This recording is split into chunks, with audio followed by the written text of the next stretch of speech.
आज मैं बात करने वाला हूँ शॉर्ट सेलिंग क्या होता है, शॉर्ट सेलिंग कैसे काम करता है, नॉर्मल ट्रेडिंग और शॉर्ट सेलिंग में क्या डिफरेंस है और क्या शॉर्ट सेलिंग हमेशा प्रॉफिटेबल होता है। Hi, I am Prabhu. We are building online awareness in stock market and real estate investing, which help you to learn investing and build wealth. Make sure आप channel को subscribe करके bell icon press कर दें जिससे आपसे कोई भी video miss ना हो। पहले हम समझते हैं शॉर्ट सेलिंग होता क्या है। शॉर्ट सेलिंग में कोई भी पर्सन स्टॉक मार्केट में पहले शेयर को सेल करता है, फिर उसे वो बाय कर लेता है। शेयर को वो हाई प्राइस पे सेल करता है और जब शेयर का प्राइस गिर जाता है तो लो प्राइस पे उसे बाय कर लेता है। जैसे एक पर्सन है वो 10 शेयर 100 रुपए ईच पे हाई प्राइस पे सेल कर दे रहा है और जब शेयर का प्राइस गिर के 60 रुपए हो जा रहा है तो 10 शेयर 60 रुपए ईच पे परचेस कर ले रहा है। तो इन दोनों के बीच का जो डिफरेंस है 40 रुपए पर शेयर, वो उसका प्रॉफिट हो जाता है। पूरा प्रॉफिट नहीं होता, कुछ कमीशन और चार्जेस भी कटते हैं और बस इतना सिंपल सा कॉन्सेप्ट है शॉर्ट सेलिंग का। 1000 रुपए में शेयर सेल कर दो, 600 रुपए में वापस बाय कर लो। एग्जैक्टली 600 रुपए में वापस बाय कर लो, ये कोई फिक्स नहीं है। मार्केट में शेयर प्राइस जितना होगा डाउन पे उतने पे बाय करते हैं, या जो उस पर्सन की एक्सपेक्टेशन होती है कि मैं जब शेयर प्राइस 20 रुपए ईच हो जाएगा तब खरीदूंगा या 40 रुपए ईच हो जाएगा तब खरीदूंगा, तो उस हिसाब से वो बाय कर लेता है। बस इतना सिंपल सा कॉन्सेप्ट है शॉर्ट सेलिंग का।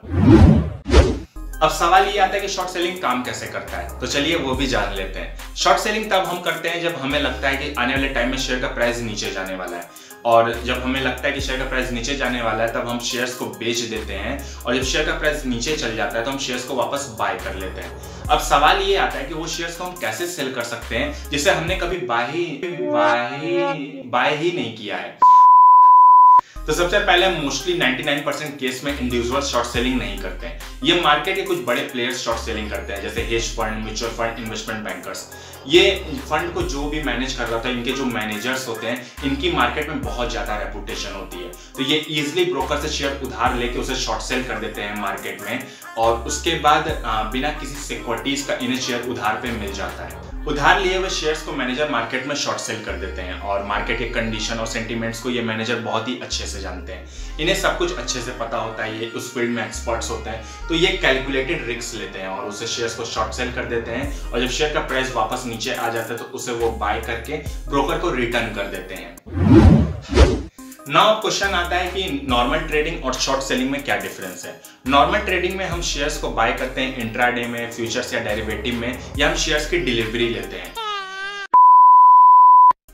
अपने डीमैट अकाउंट में। उसके बाद इंट्राडे में हम शेयर्स को उसी दिन सेल कर देते हैं जिस दिन हमने शेयर्स को बाय किया है।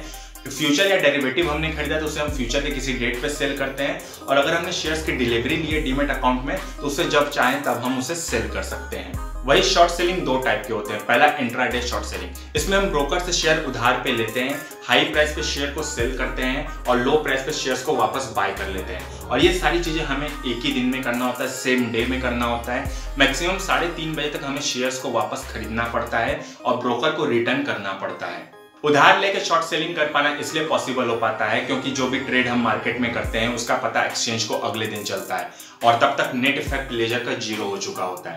इसे एक तरीके से मैं आपको एग्जांपल से समझाता हूँ। जैसे सपोज करो आपके बैंक अकाउंट में 10,000 रुपए है, सुबह मैं आपके अकाउंट से 1,000 रुपए डेबिट कर देता हूँ और फिर शाम में 1,000 रुपए क्रेडिट कर देता हूँ, तो आपका नेट बैलेंस कितना रहा? सुबह भी 10,000 रुपए रहा और शाम में भी 10,000 रुपए रहा। लेकिन मैंने आपके अकाउंट से 1,000 रुपए निकाल लिया सारे दिन के लिए, जिसे मैं इजिली यूज कर पा रहा हूँ और पता भी नहीं चल रहा है क्योंकि आपके अकाउंट में नेट बैलेंस का कोई इफेक्ट नहीं है। मतलब नेट बैलेंस ओवरऑल आपका 10,000 रुपए है, सुबह भी 10,000 रुपए है और शाम में भी 10,000 रुपए है, तो नेट इफेक्ट तो 0 का रहा। लेकिन मैंने जो 1,000 रुपए आपसे लिए, आपके अकाउंट से निकाले, उसे मैं सारा दिन इजिली यूज कर पा रहा हूँ। और अगर शाम तक शेयर आप खुद बाय नहीं करते शॉर्ट सेलिंग में तो ब्रोकर आपके बिहाफ पे शेयर्स को बाय कर लेता है और आपके बिहाफ पे वो शेयर्स को बाय इसलिए कर पाता है क्योंकि जो भी शेयर आपने हाई प्राइस पे शॉर्ट सेलिंग किया है उसका जो भी पैसा होता है वो आपके अकाउंट में डायरेक्टली क्रेडिट नहीं होता, वो आपको शाम में मिलता है, वो पैसा ब्रोकर के पास ही रहता है। तो उसी पैसे को वो यूज करके वापस शेयर शाम के 3:30 बजे तक वो खरीद लेता है आपके बिहाफ पे। अगर आप वो पैसे से अगर शेयर बाय नहीं करते हो, वो पैसे से मैटर नहीं करता, आप बस शेयर बाय नहीं करते हो शाम तक, तो वो उसी पैसे को यूज करके आपके बिहाफ पे शेयर्स खरीद लेगा। अगर शेयर प्राइस बढ़ जाए फिर भी ब्रोकर उतनी ही क्वांटिटी में शेयर्स आपके बिहाफ पे ले लेगा, अपने पास से पैसे लगा के वो आपके बिहाफ पे शेयर्स खरीद लेगा क्योंकि उसे दिन के अंत में लेजर का नेट इफेक्ट 0 दिखाना है, तो उसे शेयर्स उतने क्वांटिटी में बाय करना ही पड़ेगा चाहे उसका प्राइस कुछ भी हो और आपको पैसे देने ही पड़ेंगे, वो आपसे किसी न किसी तरीके से ले लेगा। दूसरे टाइप का शॉर्ट सेलिंग होता है शॉर्ट टर्म बोरिंग मैकेनिज्म के थ्रू। इस मैकेनिज्म में हम किसी ऐसे पर्सन से शेयर उधार लेते हैं 2 महीने, 4 महीने, 6 महीने के लिए, जिसने शेयर को बाय किया है लॉन्ग टर्म होल्ड करने के लिए। उस पर्सन को हम इंटरेस्ट पे करते हैं जो भी शेयर हमने उधार लिया है, और हम शेयर उधार लेके उसे शॉर्ट सेल कर देते हैं। जब शेयर का प्राइस गिर जाता है तो हम उसे वापस बाय करके उसे रिटर्न कर देते हैं जिस पर्सन से हमने शेयर उधार में लिया है। ये सुनने में काफी इंटरेस्टिंग लग रहा है, लेकिन अगर आप शेयर्स को रीबाय नहीं कर पाए तो एक्सचेंज अच्छा खासा पेनल्टी लगाएगा आपके ऊपर। इंडिया में इंट्राडे शॉर्ट सेलिंग हो या फिर शॉर्ट टर्म बोरिंग मैकेनिज्म के थ्रू शॉर्ट सेलिंग हो, ये पॉसिबल नहीं है। मतलब हम ये कह सकते हैं कि इजीली पॉसिबल नहीं है। हर कंपनी के शेयर्स का आप शॉर्ट सेलिंग नहीं कर सकते। इंडिया में काफी रिस्ट्रिक्शंस है। फ्यूचर्स और डेरिवेटिव में तो आप शॉर्ट सेलिंग कर नहीं सकते। कुछ एक्सेप्शन केस है जिसमें कर सकते हो आप, पॉसिबल है, लेकिन मोस्टली केस में फ्यूचर्स और डेरिवेटिव में शॉर्ट सेलिंग पॉसिबल नहीं है। और इंडिया में रिस्ट्रिक्शंस होने की वजह से आप हर कंपनी के शेयर्स का शॉर्ट सेलिंग नहीं कर सकते, और अगर कर सकते हो तो उसमें भी वॉल्यूम के रिस्ट्रिक्शंस हैं। तो बहुत ईजी वे में आप शॉर्ट सेलिंग इंडिया में नहीं कर सकते कि हम किसी भी कंपनी का शेयर्स लें और उसे शॉर्ट सेल कर दें। अब आखिरी सवाल आता है, क्या शॉर्ट सेलिंग हमेशा प्रॉफिटेबल होता है? नहीं, बिल्कुल नहीं। अभी तक आपने सारे पॉजिटिव फैक्टर्स देखे शॉर्ट सेलिंग के। हाई प्राइस पे शेयर को सेल करो, लो प्राइस पे शेयर्स को बाय कर लो, जो दोनों का डिफरेंस है वो हमारा प्रॉफिट होगा। सुनने में काफी एक्साइटिंग लगता है, लेकिन अगर शेयर का प्राइस गिरा ही नहीं तो क्या होगा? आप शेयर्स को बाय ही नहीं कर पाओगे क्योंकि आपको तो लॉस होगा। लेकिन फिर भी आपको शेयर्स बाय करना पड़ेगा, हाई प्राइस पे आपको शेयर्स बाय करना होगा। और अगर आपने शेयर्स उधार लिए हैं तो उसे एक फिक्स टाइम पे आपको ब्रोकर को शेयर्स रिटर्न करना ही होगा। भले वो कितना भी उस शेयर का प्राइस बढ़ता रहे, उसे आपको हाई प्राइस पे शेयर्स खरीद के वापस करने होंगे और आपको लॉस होगा। जब आप इंट्राडे में ट्रेड करते हो तो आपको लॉस उतने का ही होता है जितने का आपने शेयर बाय किया है। सपोज अगर आपने शेयर 100 रुपए का बाय किया है तो आपको मैक्सिमम लॉस 100 रुपए का ही होगा, और आपको प्रॉफिट कितना होगा वो कोई नहीं बता सकता। अब वो प्रॉफिट 10, 20, 50, 100, 5000, 10,000 कितने का भी हो सकता है, उसका कोई लिमिट नहीं है। लेकिन आपके लॉस का लिमिट होता है इंट्राडे ट्रेडिंग में, नॉर्मल ट्रेडिंग में, कि आपने जितने का शेयर लिया है बस आपको उतने का ही लॉस होगा। लेकिन वही अगर आप शॉर्ट सेलिंग करते हो तो आपको प्रॉफिट सिर्फ 100% का ही होता है।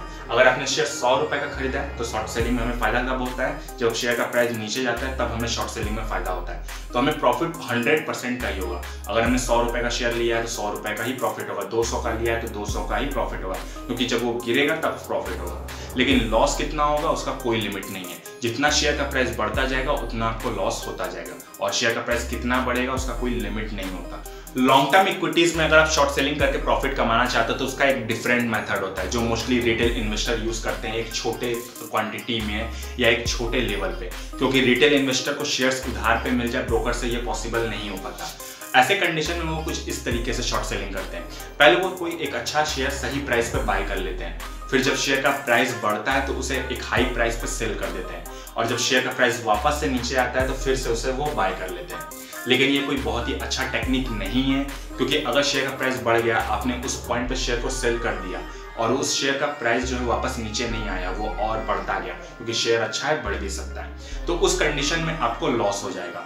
आप एक अच्छा शेयर गलत टाइम पे बेच के प्रॉफिट की जगह लॉस अर्न करोगे, क्योंकि वो शेयर का प्राइस जितना बढ़ेगा उतना आपको लॉस होगा, क्योंकि आपने एक बहुत ही अच्छा शेयर पिक किया है। वीडियो से कुछ सीखने को मिला तो लाइक जरूर करें, शेयर करें ये वीडियो अपने दोस्तों के साथ जिससे शॉर्ट सेलिंग के बारे में वो भी कुछ सीख सके।